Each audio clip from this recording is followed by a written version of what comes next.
Selamat pagi semua siswa. Hari ini kita akan membahas tentang prinsip mengemudi. Mari kita mulai dari prinsip pembuatan mobil. Metode ini selanjutnya kita akan melihat. Video ini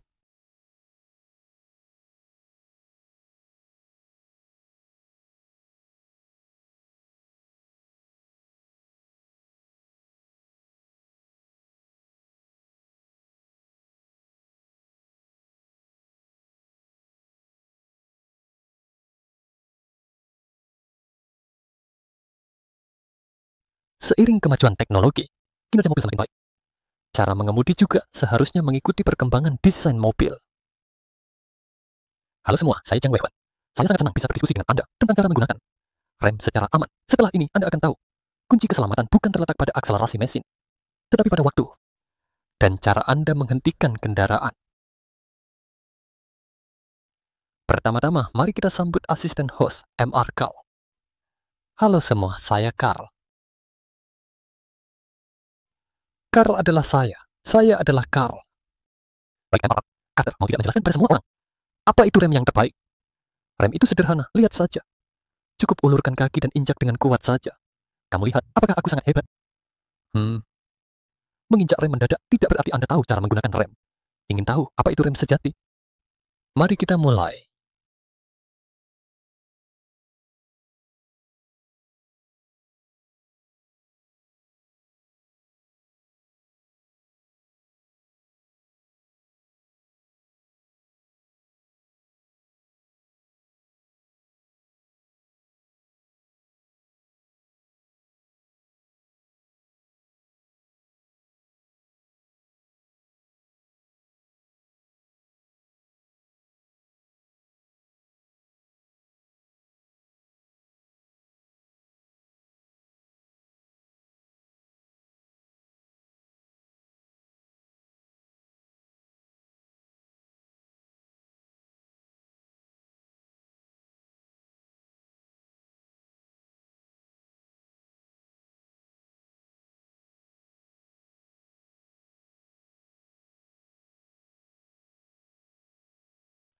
Mobil aku mau uji kamu.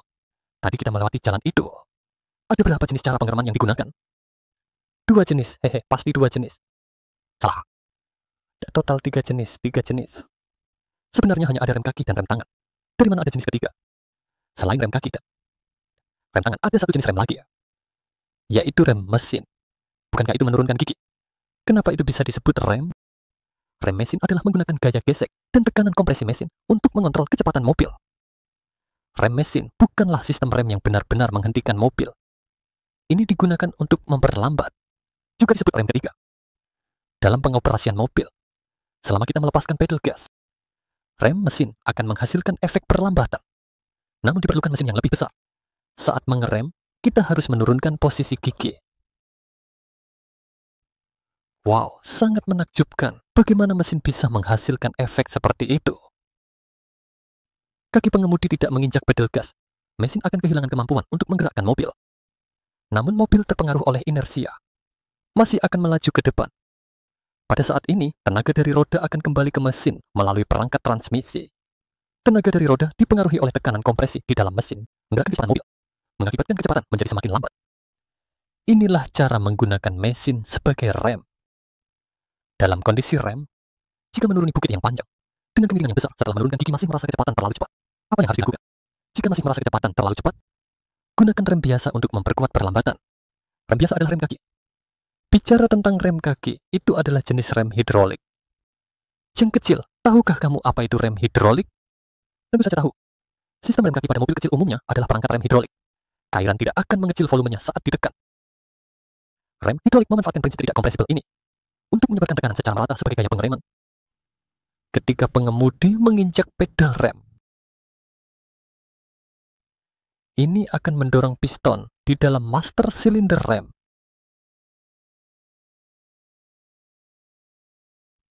Mendorong cairan dalam sistem rem.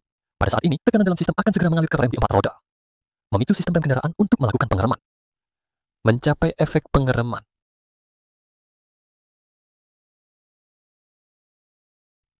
Selain itu, untuk membantu mengurangi beban kaki pengemudi, sistem rem biasa juga dilengkapi dengan perangkat rem bantu yang menggunakan tekanan negatif. disebut rem vakum. Terletak di antara pedal rem dan master silinder rem. Menggunakan daya isap vakum di mesin untuk menggerakkan piston di dalam silinder. Ketika pengemudi menginjak pedal rem, valve pada saluran akan secara bersamaan diaktifkan. Dan tekanan negatif yang tersimpan di dalam kotak vakum akan membantu pengemudi dalam mengoperasikan rem. Jadi, selama pengemudi hanya menginjak rem sedikit, mencapai efek rem yang baik. Perlu diperhatikan, selama mesin dimatikan, rem vakum akan kehilangan fungsinya. Hanya tersisa gaya pengereman hidrolik. Oleh karena itu, untuk mendapatkan daya pengereman yang sama, Anda harus menginjak pedal rem dengan lebih kuat. Jangan sampai salah paham, ini sebagai kegagalan rem. Tak disangka, kau cukup mengerti, ya. Boleh saya tes, rem kaki adalah rem hidrolik. Lalu bagaimana dengan rem tangan? Ingin menguji saya? Tidak semudah itu. Cukup tarik tuas rem tangan ke belakang. Maka tuas akan bergerak. Mengunci roda dengan kuat. Namun ada beberapa mobil yang merancang rem tangan untuk memudahkan dirancang. Jadi rem tangan bisa disebut handbrake atau parking brake. Menjadi rem kaki. Untuk menghemat tenaga desain, menjadi yang bisa diinjak dengan kaki. Namun sebenarnya prinsip dan efek keduanya sama saja.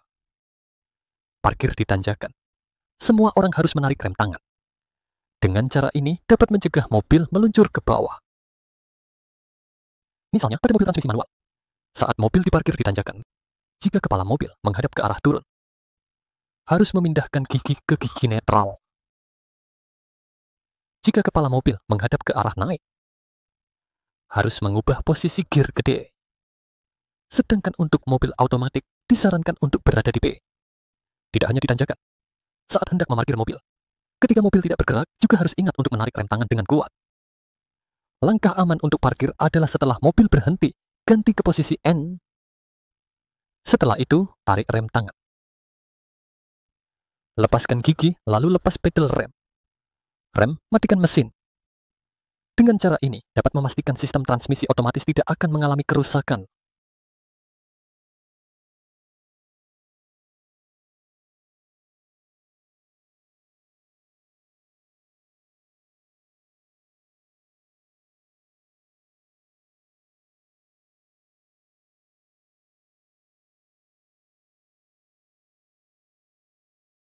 Setelah melihat penjelasan tentang prinsip rem, apakah Anda merasa seperti membuka saluran energi?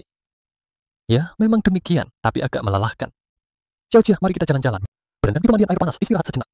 Bagaimana pendapatmu? Baiklah, kita berangkat sekarang.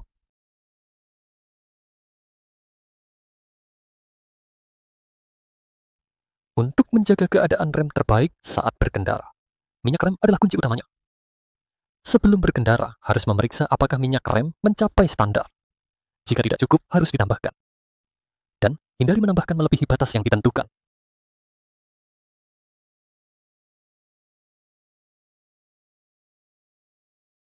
Mengenai jenis minyak rem, sebaiknya gunakan yang setara dan sisi yang sama. Atau sesuai petunjuk manual pabrikan. Jika tiba-tiba berkurang banyak, perlu diperiksa apakah ada kebocoran. Periksa apakah ada jejak minyak di tanah.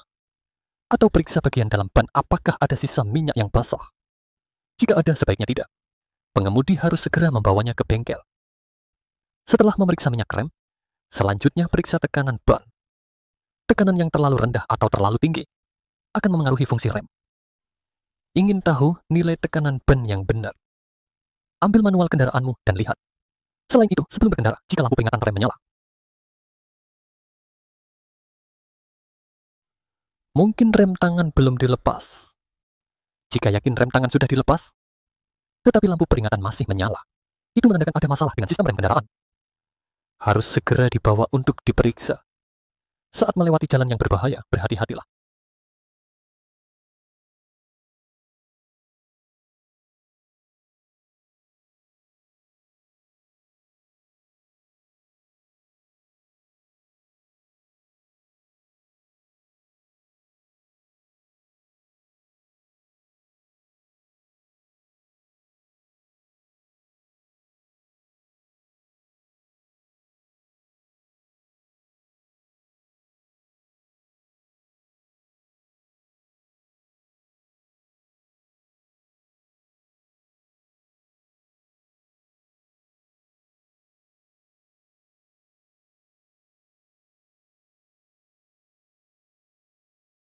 Jika kecepatan mobil terlalu cepat, saat menghadapi darurat akan sangat mudah kehilangan kendali. Oleh karena itu, sebelum mobil memasuki tikungan, pastikan untuk memperlambat kecepatan dengan baik untuk mencegah bahaya ketika mengemudi di jalan basah atau permukaan licin. Daya cengkeram ban menjadi lemah jika kecepatan terlalu tinggi, mudah menyebabkan ban slip jika kendaraan melalui area genangan air yang cukup dalam atau terendam air. Efisiensi rem akan menurun. Disarankan untuk mengurangi kecepatan secara perlahan dan perpanjang jarak dengan kendaraan di depan demi keselamatan. Sekarang ini adalah jalan menurun. Sepertinya kecepatan mobil mulai semakin cepat. Segera injak rem perlambat tidak cukup. Jika tidak cukup, injak lagi. Para penonton, teman-teman,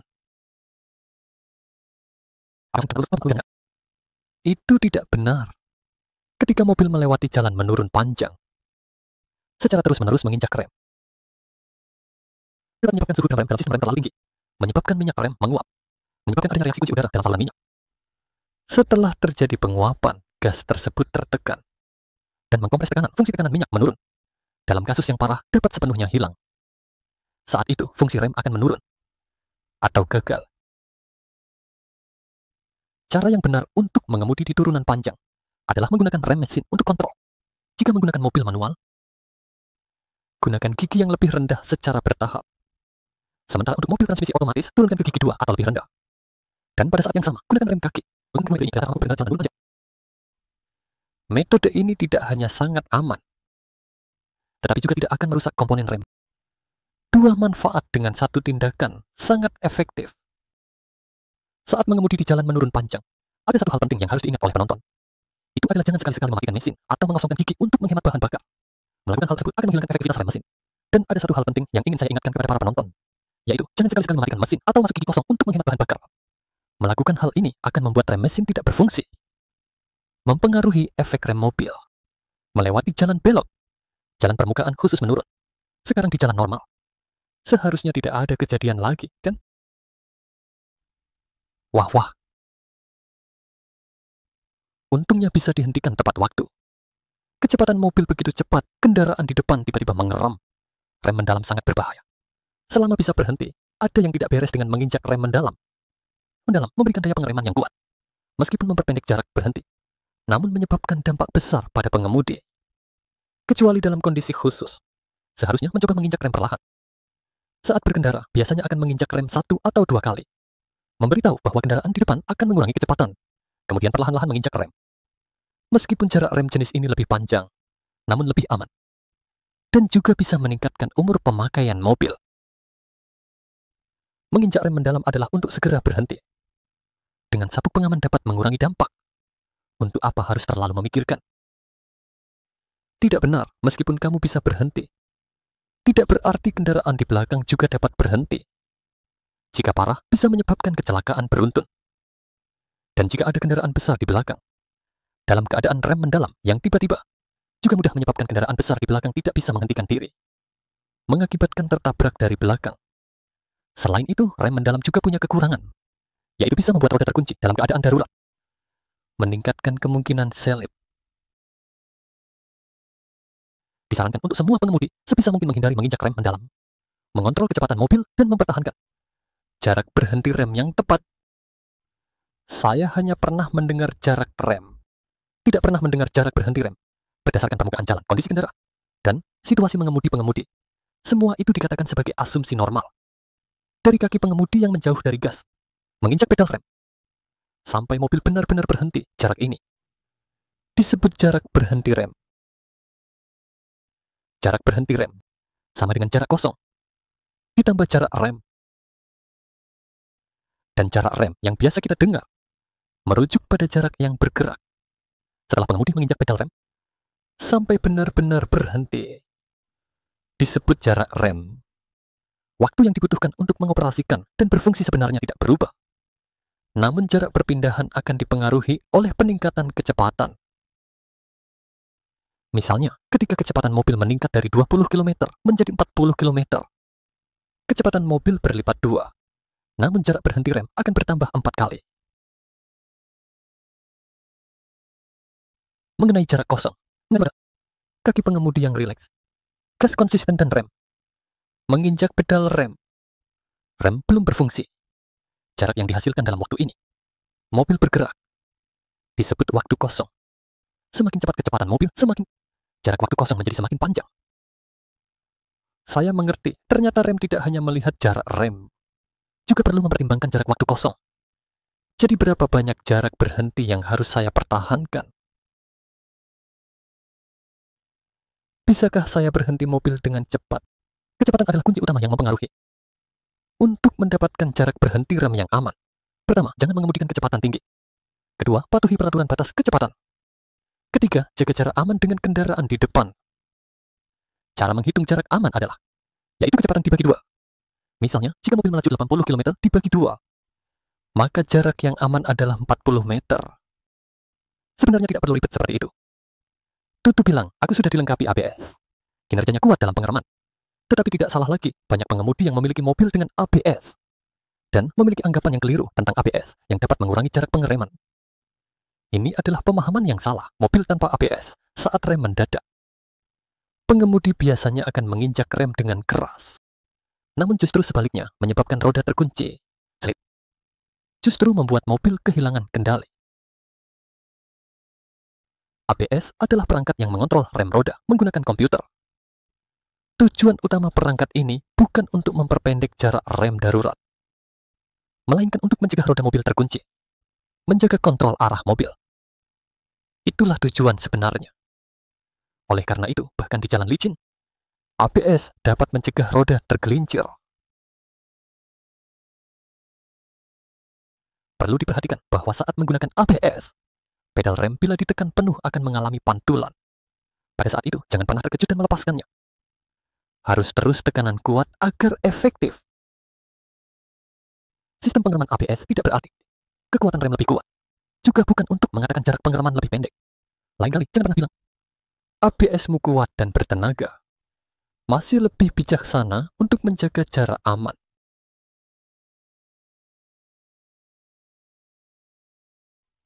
Sudah, ayo kita pergi berendam. Berendam adalah hal yang menyenangkan. Kenapa kamu malah menangis? Orang tidak bisa turun ke air. Tidak turun ke air akan menjadi mobil terendam. Iya, kenapa saya bisa lupa hal ini? Karena kamu tidak bisa berendam. Jadi saya pergi sendiri aja ya. Wow. Sungguh nyaman sekali. Sayang sekali Tuan Carl tidak bisa ikut berendam. Tapi selama perjalanan ini, apa yang dia pelajari tentang posisi rem yang aman? Bisa dibilang cukup membawa pulang pelajaran. Tidak perlu melakukan perjalanan ini.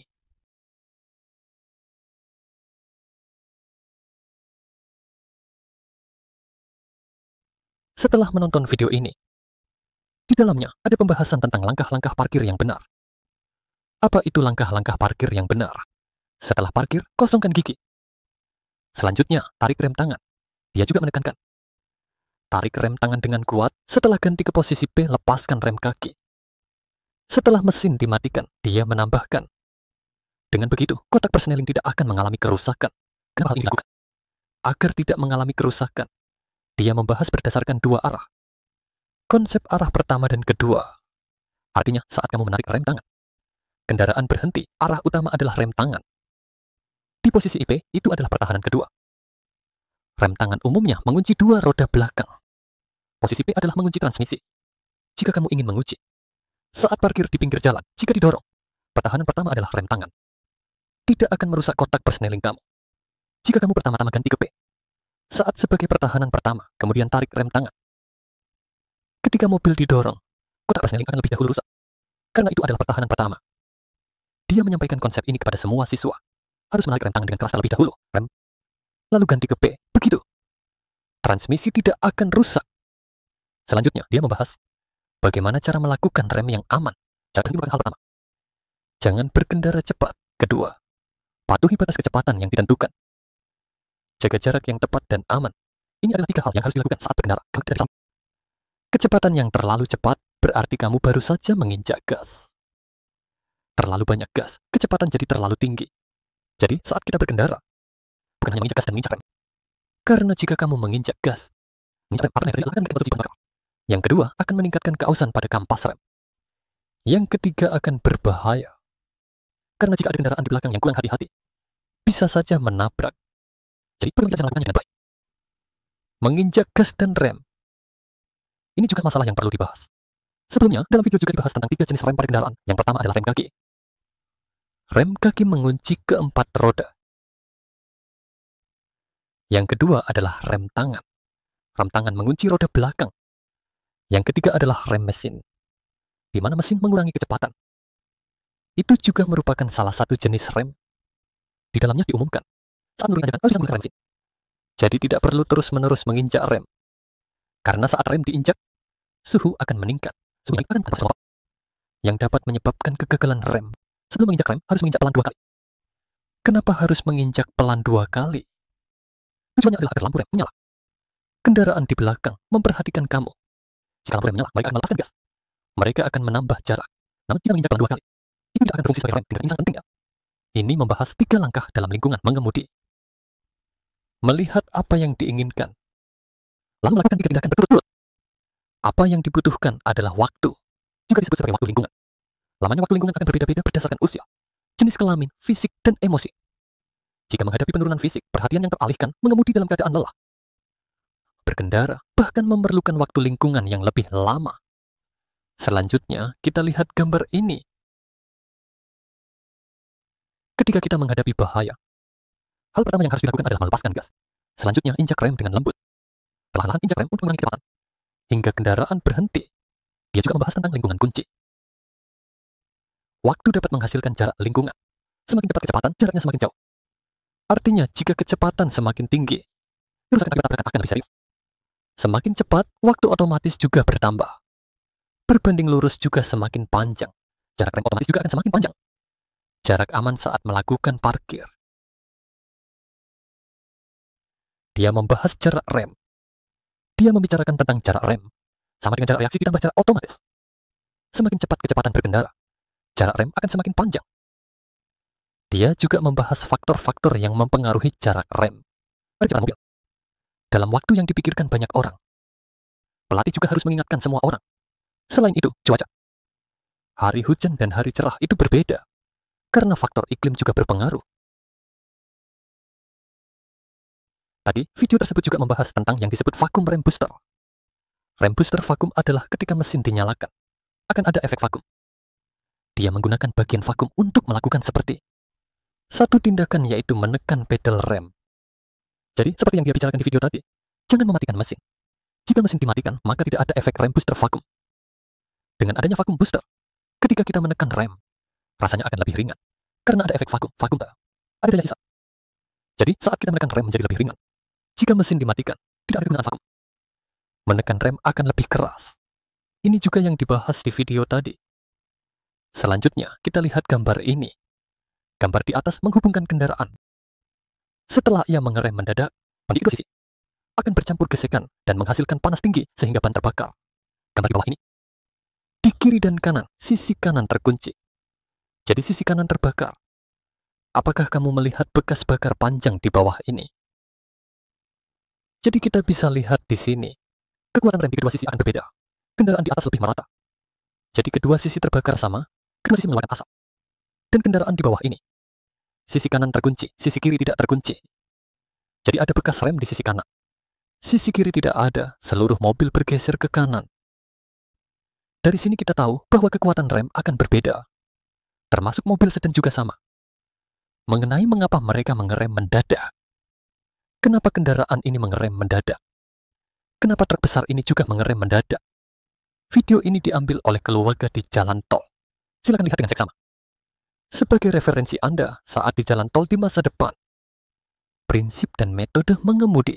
Nah, ada kebiasaan. Tindakan yang harus dikembangkan. Saat duduk di kursi pengemudi harus menggunakan sabuk pengaman. Nyalakan lampu utama, mobil bisa dikunci. Setelah keluar dari mobil, ingat untuk menarik rem. Rem, ganti ke P. Matikan lampu utama, karena tadi Anda menyalakan lampu utama. Ketika keluar, ingat untuk mematikan lampu utama. Kunci dimasukkan ke saku. Biasanya, kita akan memiliki 2 kunci mobil. Saat keluar rumah, bawa kedua kunci itu. Pisahkan 2 orang. Bawa moni, 1 hilang. Setidaknya masih ada 1. Membuka pintu mobil dengan 2 tahap saat naik dan turun bukan untuk ujian. Ini adalah tindakan yang harus dilakukan saat membuka pintu mobil di masa depan. Maaf kalau begitu. Jika mengangkut penumpang, juga harus memperhatikan mereka. Lihat apakah ada kendaraan dari belakang, jangan biarkan mereka sembarangan membuka pintu. Ini yang perlu diingatkan kepada semua orang. Karena banyak kecelakaan mobil terjadi karena membuka pintu dengan sembarangan. Mobil dari belakang menabrak. Ringan, tidak ada masalah. Nah, itu sangat serius, jadi perlu diingatkan kepada semua orang. Harus selalu memperhatikan kendaraan dari belakang. Arah, mengenali dan mengoperasikannya. Teman-teman, jika masih ingat, di kelas pelatihan, hal pertama yang harus dipelajari adalah memegang kemudi. Bagaimana cara memegang kemudi? Pernah ada siswa di kelas pertama. Bertanya kepada pelatih, di perempatan depan, saya harus belok berapa derajat? Saya bilang kemudi, kita tidak ada skalanya. Tidak bisa mengatakan berapa derajat belok, karena ukuran perempatan berbeda-beda. Saat belok, kecepatan kemudi juga berbeda. Juga waktu saat Anda belok. Dan kecepatan kendaraan, semua akan berbeda. Jadi, bukan masalah mengangkat kaki. Ini adalah masalah kebiasaan. Namun Anda harus ingat dengan baik. Anda harus memegang kemudi dengan ringan, jadi lebih mudah dikendalikan. Karena pemula datang ke kelas pelatihan, mereka akan merasa takut, jadi saat membelok, gerakannya kaku. Jadi kita perlu berlatih. Berlatih perlahan, seperti melakukan tai chi. Berlatih pelan. Jadi, tidak perlu terlalu khawatir. Selanjutnya, kita akan memahami cara mengatur dan menggunakan kemudi. Video ini direkam oleh pelatih. Pelatih mengambil gambar kaca spion, mengambil gambar ban, menggunakan 5 kamera untuk merekam. Mari kita dengarkan apa yang dibicarakan di dalamnya. Baiklah, para siswa, halo semuanya. Kita akan memperkenalkan belok kiri, belok kanan. Jadi bagaimana cara membelok? Secara umum, kita memegang kemudi di posisi jam 3 dan 9. Saat membelok, tangan ini didorong ke atas, ditarik ke bawah, didorong ke atas, ditarik ke bawah. Begitu kan? Sudah lewat. Baik, kembalikan ke posisi semula. Sama, didorong ke atas, ditarik ke bawah. Didorong ke atas, begini jadinya. Membelok kanan juga sama. Mari kita lihat, kita belok kanan ya. Didorong ke atas, ditarik ke bawah. Didorong ke atas, ditarik ke bawah. Begitulah cara membelok. Baik, kembalikan ke posisi semula. Baik, kembalikan. Lalu, berapa banyak putaran? Mari kita lihat berapa banyak putaran untuk belok kiri sampai habis. Dan belok kanan sampai habis. Kita mulai belok kanan dahulu. Baik, ini setengah putaran. Baik, ini 1 putaran. Lihat, ini 1 putaran. Betul kan? Masih berputar, masih sekitar setengah putaran. Ini berarti 1,5 putaran. Ketika belok kiri dan kanan, biasanya 1,5 putaran, kembali ke posisi semula. Juga sama, kembali ke posisi semula 1,5 putaran. Lihat, kita belok kiri lagi. Belok kiri juga sama, kita lihat berapa putaran belok kiri. Kita mulai berbelok dari sini. 1 putaran penuh. Setengah putaran tidak bisa masuk. Belok sampai habis, harus kembalikan sedikit ya. Catat baik-baik. Oh baik, kita kembali ke posisi semula. Baik, pandangan ke belakang kita. Jadi dia belok kiri dan kanan. Masing-masing 1,5 putaran. Jika tidak melebihi, maka biasanya pengemudi tidak berbelok sebanyak itu. Misalnya, ketika kita berbelok, melakukan penyesuaian. Saat kita sedikitnya saya. Begitu saja. Tangan jangan dilepas kalau ada tangan yang sudah yay. Jangan dilepas, begini sudah cukup. Tidak mundur. Jika kamu merasa sudutnya tidak cukup, apalagi berbelok lagi. Baik, kembali ke posisi semula juga sama. Baik, kembali ke posisi semula. Begitulah. Jika tidak melebihi setengah putaran, begini saja sudah cukup. Untuk jalan umum, kembalikan ke posisi semula. Kembalikan ke posisi semula. Kembalikan ke posisi semula, tidak perlu silang tangan. Pengemudi pemula biasanya akan membelok seperti ini. Tidak berarti tidak bisa membelok. Bisa, hanya saja lingkungannya tidak secepat itu. Misalnya kalau mau belok kiri, betul kan? Dengan cara ini lebih cepat. Tadi kamu gunakan sambungan. Jadi tidak bisa secepat itu. Ini sangat cepat, lihat ya, sama, betul. Kecepatan lambat bisa belok seperti ini, kecepatan tinggi. Tidak bisa belok seperti ini dengan kecepatan tinggi. Tidak mungkin bisa belok seperti itu dengan kecepatan tinggi. Jika belok seperti ini, bisa terbalik. Baik, kita kembali ke posisi semula. Baik, kita lakukan manuver U-turn. Sama ya. Saat berbelok, kedua tangan saling silang. Lihat, tidak ada, saatnya berbelok datang. Baik, kembali ke posisi semula, sama. Baik, kembali ke posisi semula, mari kita berlatih. Bagaimana cara berbelok? Misalnya di jalan. Jalan besar, kita belok ke sini. Misalnya, ini adalah persimpangan jalan besar. Sebentar, kita harus belok kanan dulu. Oke, kita nyalakan lampu sein kanan. Perhatikan saat membelok. Jangan perlambat kecepatan ya. Sekian panjangnya, jangan lepaskan tangan. Jangan lepaskan tangan, kembali ke posisi. Apakah kamu lihat? Hanya belok dan kembali ke posisi. Sama halnya, kita belok kiri, arahkan setir. Baik, lampu sein. Gimana? Apakah sudah berhasil berbelok? Kita tarik kembali, itu sudah. Inilah jalannya. Tidak mudah ya, lurus ke kanan dan kiri. Hanya perlu menikung sedikit. Lakukan penyesuaian. Lihat. Jangan lepaskan tangan. Baik, kita belok kiri lagi ya. Sama, lampu sein tidak berpindah. Semakin sayang mobil berhasil berbelok. Jangan lepaskan tangan, sekarang sudah berbelok. Baik, maju pelan, tidak masalah. Untuk maju ke kanan, kamu hanya perlu belok ke kanan. Jika kamu ingin keluar ke kanan, iya kan? Kamu bisa belok kiri, sama saja. Belok kiri, lalu mundur. Apa yang harus dilakukan saat mundur? Kita latih mundur. Kita berhenti di tengah, kita mundur ke mobil. Harus berhenti sepenuhnya agar bisa ke mobil. Baik, mau kemana? Kita putar setir ke arah mana? Misalnya, kita mau ke kiri. Setir menghadap ke kiri. Nah, sudah mendekat. Tapi jika kamu belok terlalu banyak, dia akan langsung mendekat, tidak perlu berpikir, harus menyentuh garis. Apa yang harus dilakukan? Kamu harus kembali ke posisi. Sekarang, posisi miring. Bisa menginjak itu, jadi harus menarik ke kanan. Sekarang disesuaikan kembali. Tepat, sekarang di kiri. Kita sesuaikan, mendekat ke kiri sedikit. Sama, lakukan penyesuaian. Jadi, untuk bagian lurus, kamu tidak perlu belok terlalu banyak, lihat ke kiri kembali ke posisi. Kemudian ke kanan, mendekat ke kanan. Apa kamu lihat dulu? Kita ke kanan juga sama. Kita sesuaikan ke kanan. Dia sudah mendekat. Sambil melihat, kamu harus siap untuk kembali. Jadi posisi kembali itu miring. Dia akan terus bergerak ke kanan. Saat dia merasa jaraknya cukup, kamu tarik ke kiri. Mendekat ke kiri. Baik. Kita sesuaikan sedikit ke kanan. Sama, sesuaikan. Sesuaikan, sudah disesuaikan. Sudah berhasil, sekarang tarik kembali. Apakah kamu lihat? Sesuaikan lagi, tarik kembali. Jadi terus sesuaikan ke kanan. Kamu bisa sesuaikan kemana saja. Tidak perlu terlalu besar, karena ini adalah garis lurus. Kamu tidak akan berbelok, jadi jangan sesuaikan terlalu banyak. Kembali ke posisi semula, ini harus dilatih. Lihat kaca spion dengan baik. Tadi, video membahas tentang akhir. Jadi kita harus belajar melihat generasi berikutnya. Kalian nanti saat mengemudi juga sama.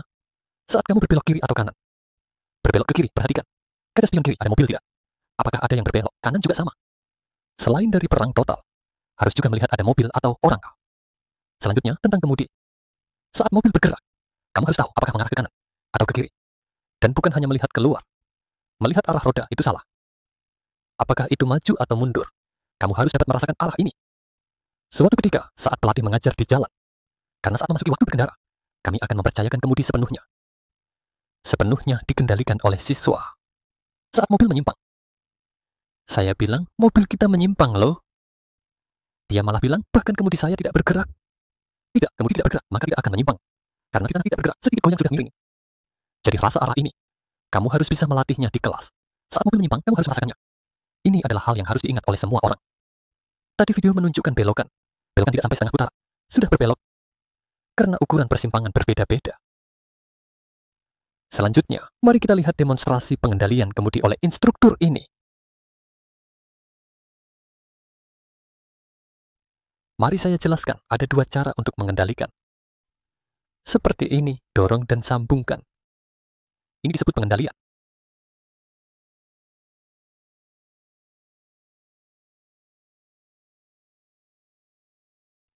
Seperti ini, dorong dan sambungkan. Ini disebut pengendalian. Mengerti, ada cara lain. Apa cara itu? Tangan saya pegang di setengah posisi kemudi ini. Di jam 9 dan jam 3, ia menghindar ke kiri. Menghindar ke kanan. Namun, terbatas pada sudut maksimum 190 derajat.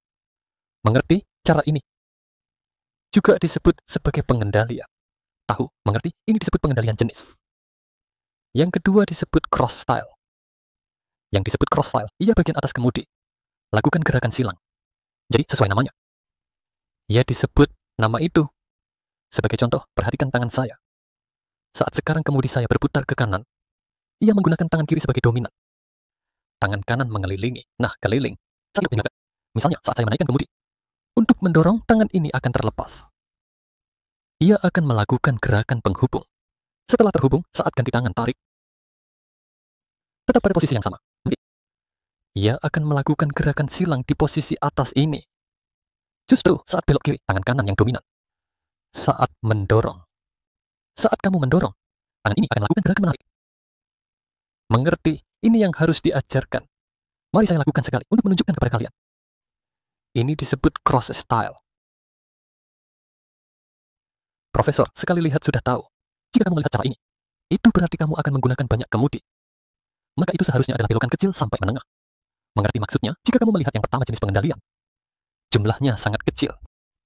Kalau ada tempat, itu pasti papan belokan besar, mengerti maksud saya? Sudut kemudi yang bergerak tidak besar. Tapi mengapa begitu? Karena saat berkendara cepat, kamu jangan bergerak sudut. Bergerak jauh bisa. Itu akan kehilangan kendali, mengerti? Seperti saat kecepatan, sangat cepat kamu merasa gerak sedikit. Gerakan mendadak berefek besar. Seperti kalian pernah bermain go-kart. Kemudi publik adalah 1:1. Kamu sedikit gerakan kemudi, rodanya juga akan sedikit berputar. Saat kamu menginjak dengan besar, ia akan mati total. Jadi, saat kecepatan cepat, cukup dengan penyesuaian kecil untuk perbaikan saja. Jadi ruang pengiriman ini cocok untuk tikungan besar. Saat berkendara dengan kecepatan tinggi atau dalam situasi darurat perubahan mendadak. Misalnya, jika tiba-tiba mobil di depan menjatuhkan sesuatu ke bawah. Jika kamu melepaskan kontrol seperti itu, pasti akan kehilangan kendali. Kamu hanya perlu membelok dan menarik kembali, maka akan benar.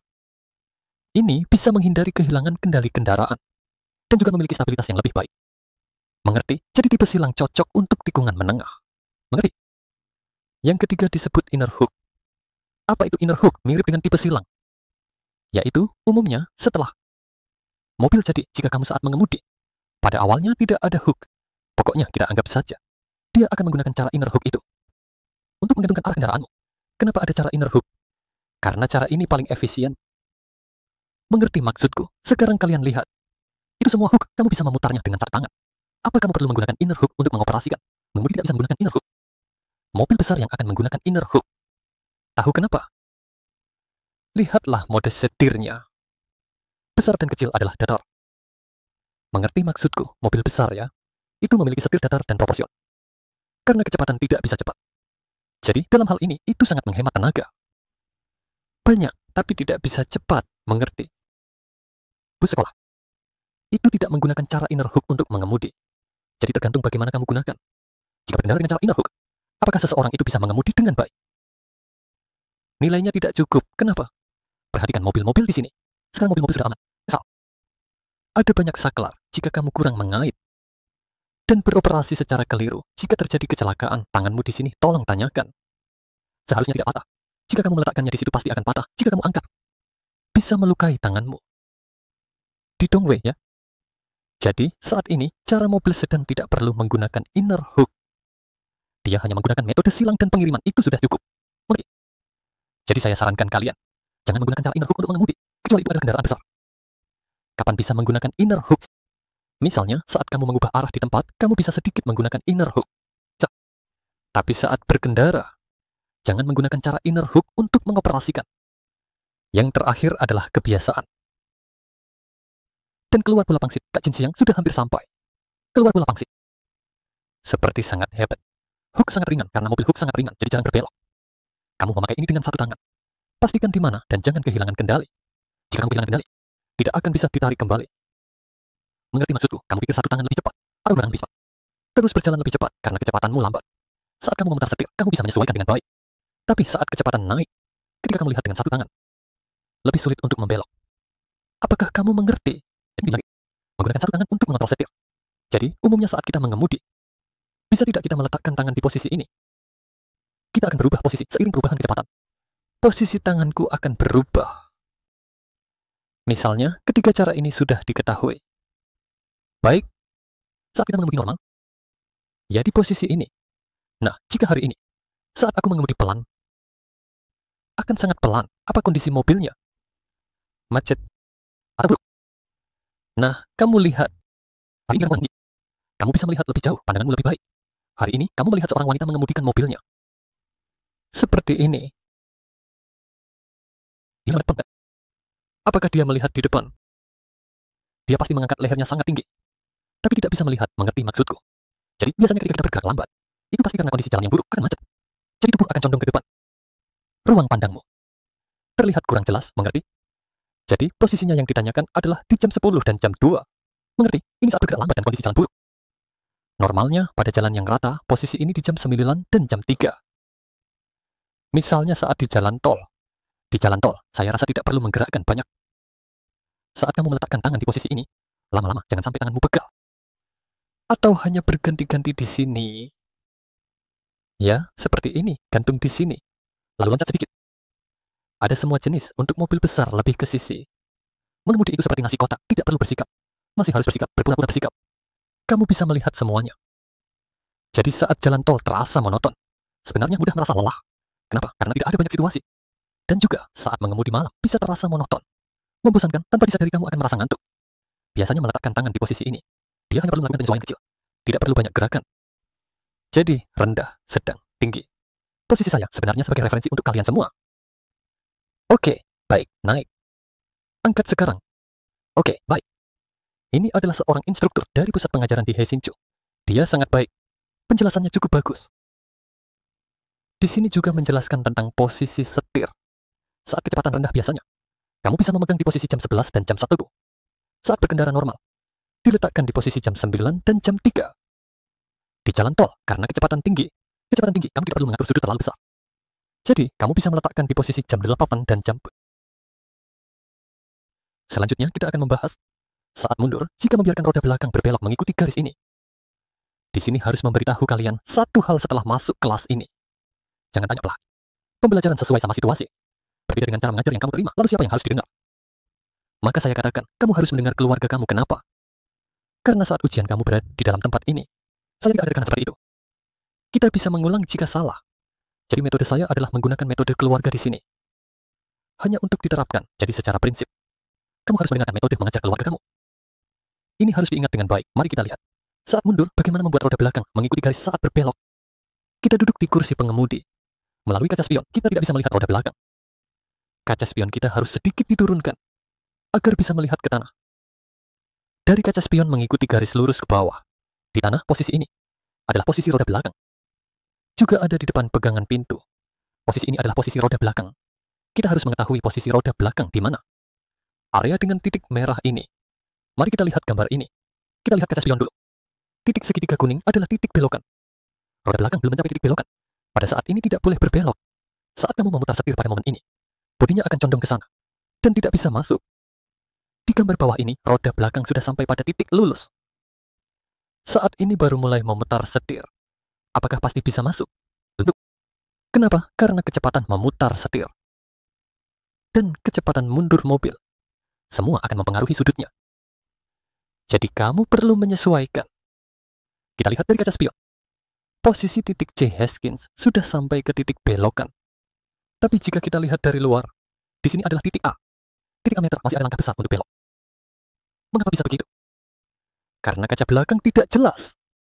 Dari kaca belakang terlihat sudah tiba, tapi sebenarnya belum sampai. Artinya, kita harus memutar lebih awal. Selanjutnya kita lihat.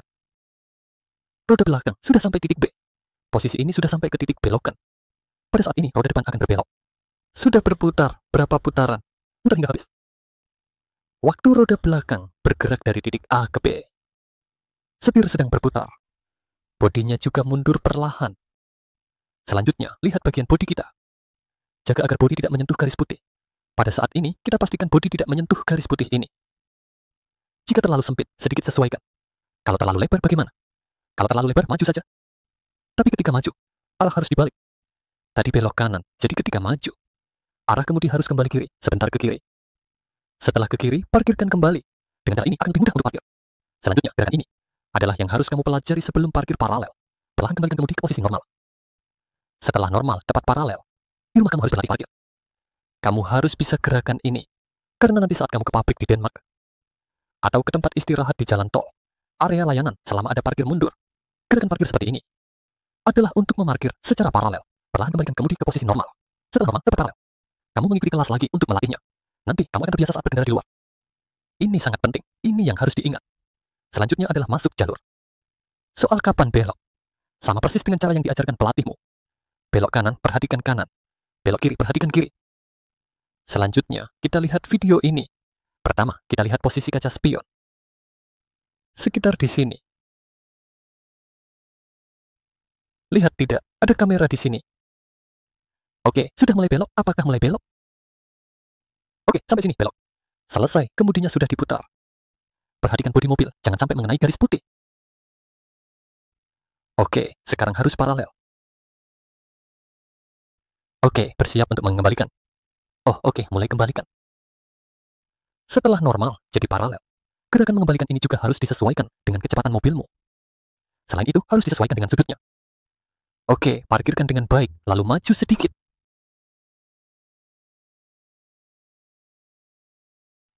Jadi teman-teman, nanti saat berkendara di luar, ada teman yang berdiri di depan mobil, atau di belakang untuk membimbingmu. Saat itu sangat berbahaya. Jangan sekali-kali berdiri di depan atau belakang kendaraan. Selanjutnya, mari kita lihat hubungan putar dan kecepatan. Para penonton, pagi ini terjadi kecelakaan lalu lintas serius. Truk tidak segera mengurangi kecepatan sebelum belok.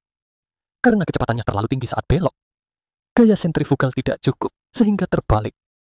Dari penyebab kecelakaan tersebut, kita menemukan bahwa baik mobil kecil maupun mobil besar, dalam pengendalian saat belok, sebelum masuk tikungan harus cukup mengurangi kecepatan untuk mengurangi gaya sentrifugal, agar bisa belok dengan lancar. Di bagian 33, kami telah menjelaskan tentang putaran mobil dan gaya yang bekerja. Gaya sentrifugal berbanding lurus dengan kuadrat kecepatan. Artinya, semakin cepat kecepatannya, gaya sentrifugal semakin besar. Dan meningkat dengan kuadrat. Ini mirip dengan mesin cuci yang sering kita gunakan. Fungsi pengeringannya menggunakan prinsip gaya sentrifugal. Semakin cepat mesin berputar, semakin cepat putarannya. Sehingga air dari pakaian akan terlempar lebih menyeluruh. Prinsip ini juga bisa diterapkan saat mobil belok. Jika kecepatannya lebih tinggi, gaya sentrifugal yang dihasilkan semakin besar. Risiko mobil terlempar keluar jalur dan menyebabkan kecelakaan seperti terbalik atau melanggar jalur semakin tinggi. Keburu cepat menyesal seumur hidup. Kontrol kecepatan saat berkendara pasti merupakan bagian yang sangat penting dalam mengemudi yang aman. Selanjutnya, kita asumsikan mobil belok di jalan kering dengan kecepatan aman antara 15 hingga 40 km/jam. Diperlukan radius belok minimal 50 meter. Namun ketika kecepatan melebihi 40 km/jam, peningkatan radius belok yang diperlukan juga relatif lebih besar. Jadi kecepatan yang terlalu tinggi mudah menyebabkan gaya sentrifugal tidak cukup. Gaya sentrifugal terlalu besar. Dan menyimpang dari jalur yang seharusnya, yang menyebabkan kecelakaan. Jika tikungan, permukaan jalan licin atau ada kerikil, koefisien gesekan jalan rendah, maka kecepatan harus diturunkan lebih lanjut. Kereta yang membawa banyak barang saat belok memerlukan gaya sentrifugal yang lebih besar. Oleh karena itu, saat mengangkut barang berat, kecepatan belok harus lebih lambat. Kita tahu bahwa berat tubuh mobil, ditambah titik berat terberat di dalam mobil, adalah pusat gravitasinya. Sebelumnya kita telah membahas, ketika pusat gravitasi mobil terlalu tinggi, kestabilannya akan semakin buruk, sehingga mudah terbalik.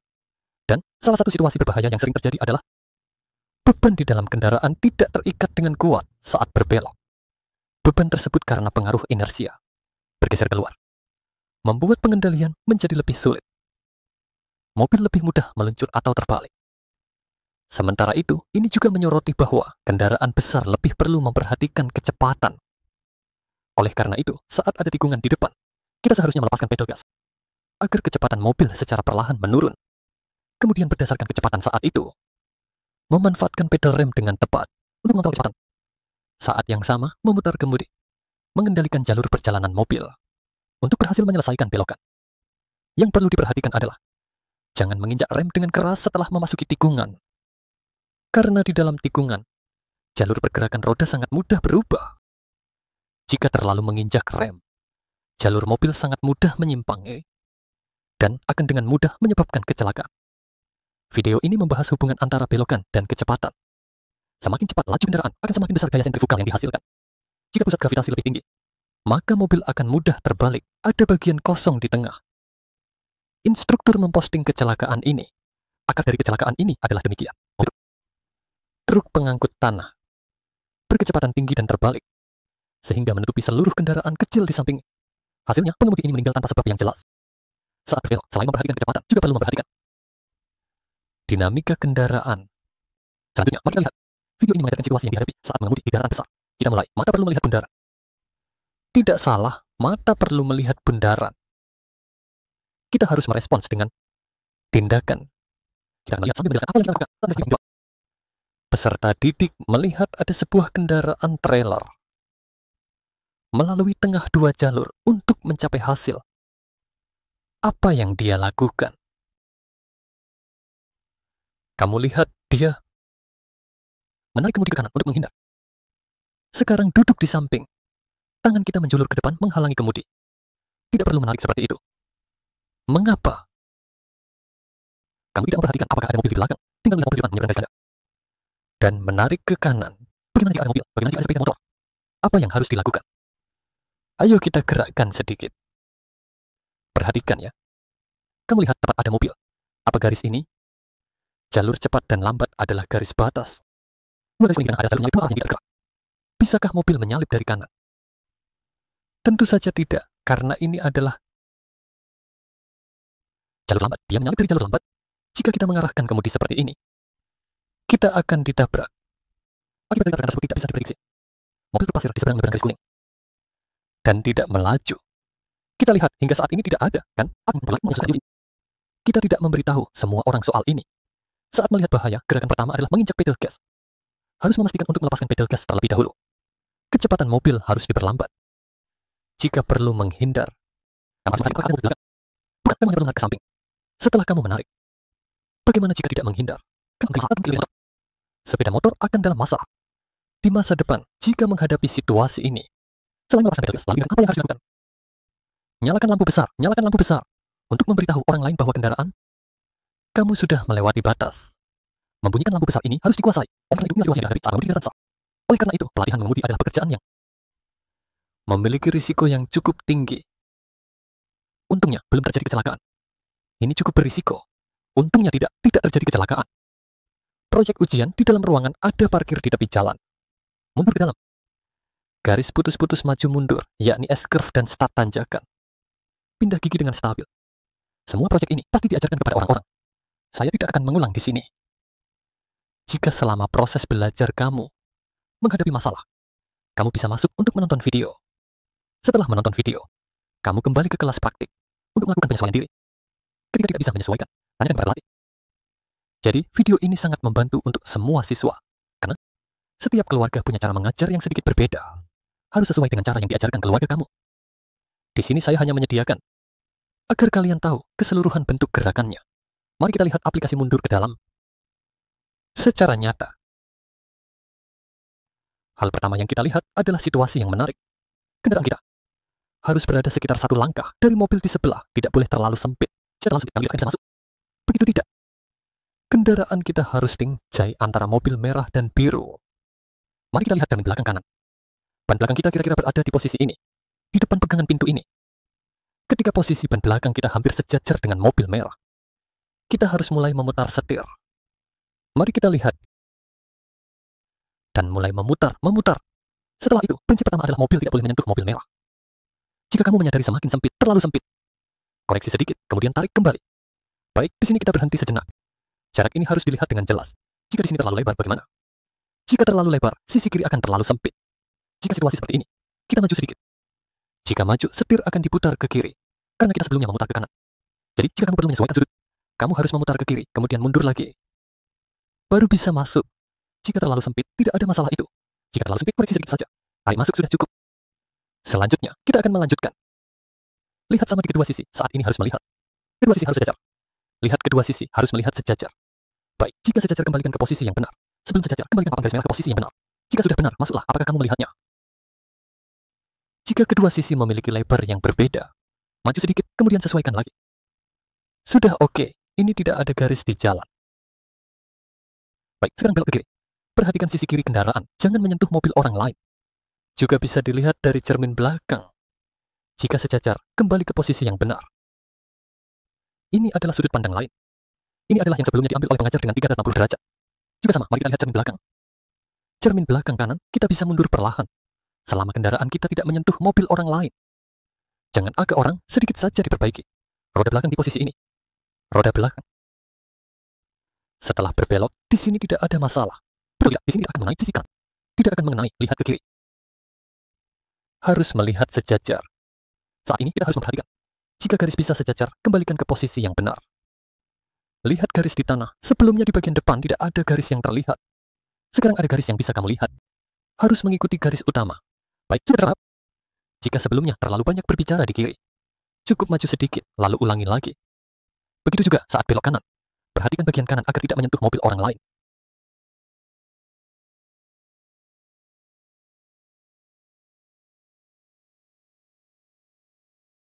Selanjutnya, mari kita lihat aplikasi parkir di tepi jalan.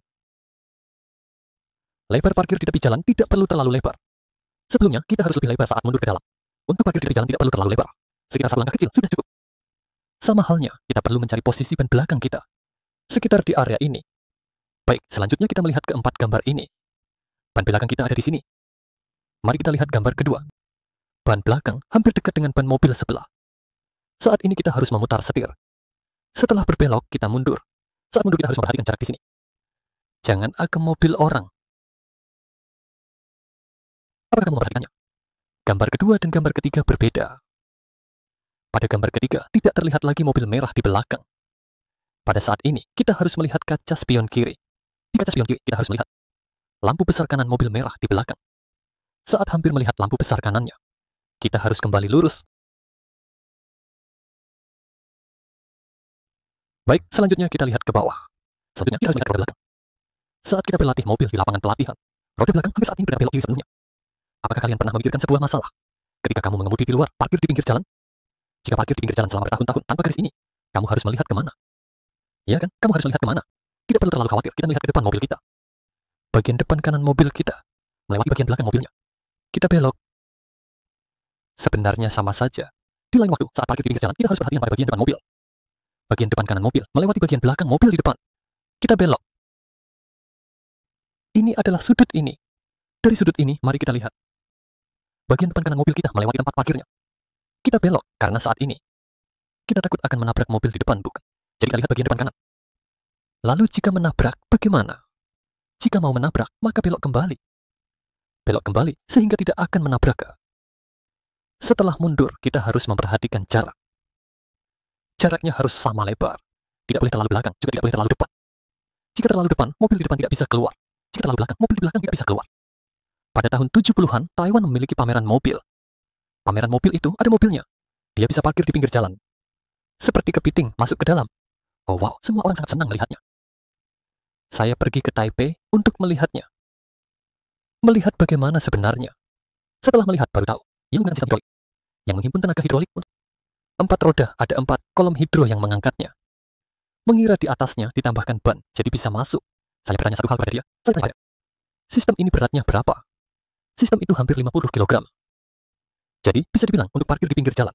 Di mobil ada mesin seberat 50 kg. Di sana sistem hidrolik pasti ada kebocoran. Jadi teman-teman, sekarang tidak ada kesempatan untuk melihatnya. Selanjutnya, saat keluar dari parkir pinggir jalan, harus mundur terlebih dahulu. Selanjutnya, nyalakan lampu arah. Mobil perlahan maju. Jangan sampai menabrak bagian belakang mobil di depan. Mari kita lihat video. Video ini diajarkan untuk orang. Kita sudah membahas sebelumnya. Ayo kita perbesar.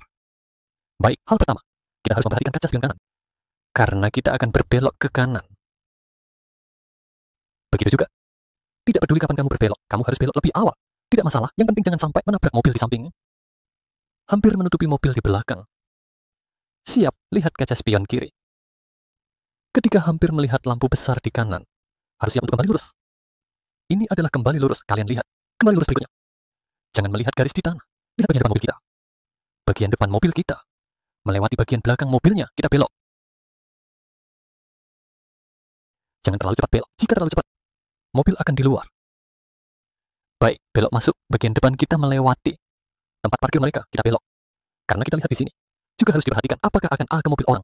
Jika kamu belok terlalu cepat, itu bisa. Jika menabrak mobil orang. Baik, sekarang parkir. Jika ada tempat parkir, mobil harus diparkir di dalam tempat parkir. Ini yang perlu diperhatikan. Baik, selanjutnya kita lihat dari sudut lain. Apakah sudut ini dengan kaca spion? Tertutup, siap untuk kembali lurus. Oh, baik, kembali lurus. Selanjutnya, jangan pedulikan garis di tanah. Lihat bagian depan mobil kita. Bagian depan mobil kita melewati tempat parkirnya. Kita belok kanan. Mari kita keluar satu pertanyaan di sini. Oke, kita harus belok di sini kan? Jika kita belok setelah ini, hampir menabrak mobil di depan. Apa yang harus kita lakukan? Jangan belok jika hampir menabrak. Balik ke kanan, geser sedikit mundur. Belok lagi. Karena kadang-kadang kamu menghadapi situasi ini. Jika kamu tidak yakin, kamu harus sedikit memperbaiki. Baik, di saat ini, harus hati-hati jangan sampai menabrak mobil orang. Dengan begitu bisa masuk dengan lancar. Ini adalah sudut pandang yang lain. Sama, lihat tidak. Baik, apakah sekarang sudah lurus? Baik, lalu belok kiri, betul? Mobil depan hampir kena, cepat lewat. ekor mobil sudah belok masuk.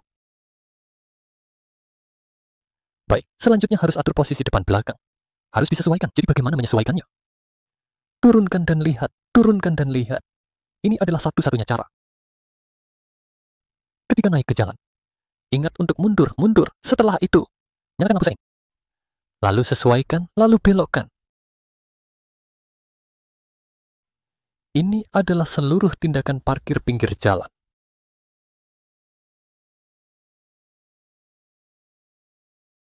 Kamu lihat beberapa kali, maka kamu akan belajar. Seperti bernyanyi. Ayo kita nyanyikan satu lagu lagi. Kita dengarkan beberapa kali, kan?